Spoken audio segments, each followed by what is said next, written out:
Magandang araw! No cook at medyo healthy recipe naman tayo for today's video na perfect pagsaluhan ng buong pamilya lalo na ngayon malapit na ang Valentine's Day. Gawin mo to sa iyong mahal, siguradong mapapawaw siya sa sobrang sarap. Kaya naman kung interesado ka, panoorin mo hanggang dulo, tara na umpisahan na natin! So una, i-prepare muna natin yung ating mga gulay. Make sure lang na hugasan natin ang mga ito bago natin balatan at hiwain. So meron ako dito ang 2 cucumber, binalatan ko lang ito at tinanggalan ng buto. Hiniwa ko na rin to ng maliliit na cubes.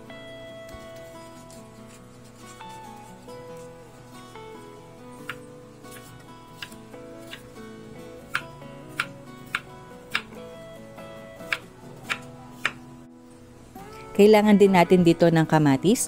Tips lang po, kung kakainin nyo ng hilaw yung kamatis, tanggalan nyo po ito ng buto. Hiwain din natin ang mga yan ng maliliit na cubes o dice. Kailangan din natin dito ng sibuyas. So white onion ang ginamit ko dito para hindi siya masyadong matapang kapag kinain natin ng hilaw. Balatan lang natin yan at hiwain din na maliliit. So meron din tayo ditong romaine lettuce, pero kahit anong lettuce ang pwede nyo gamitin dito.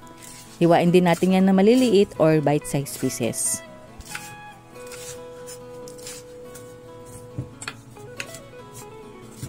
Sa recipe na ito ay kailangan din natin ng whole corn kernels, pwede yung nasa lata o kaya naman yung nilagang mais.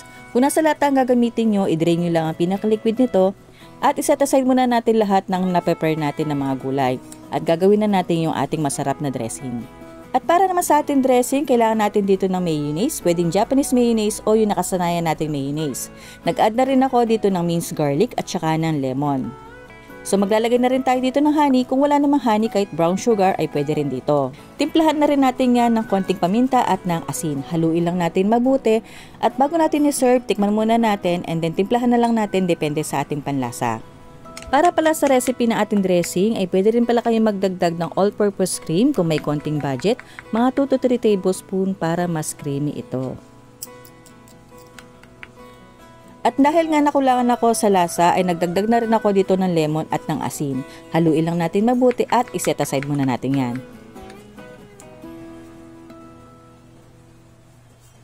Sa isang malaking bowl, pagsamahin natin yung mga na-prepare nating mga gulay.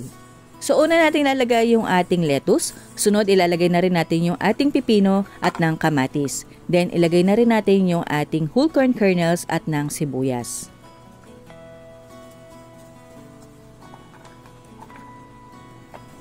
And then sunod na natin ilalagay yung ating ginawang dressing.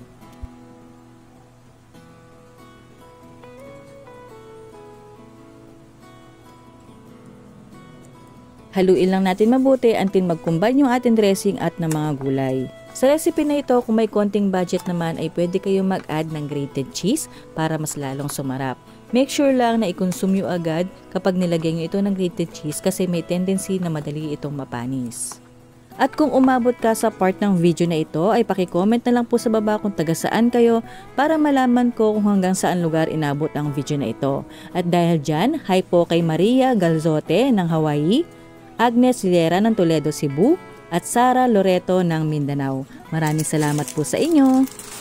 Kapag okay na yung ating salad, kung gusto niyo naman medyo malamig, i-chill nyo muna for 30 minutes o kaya naman i-serve na agad-agad. Best serve kasama yan ng nacho chips, kaya naman i-serve na yan kasama ng buong pamilya at masayang pagsaluhan. I hope nagustuhan niyo po ang recipe natin for today. Maraming salamat at ingat po palagi.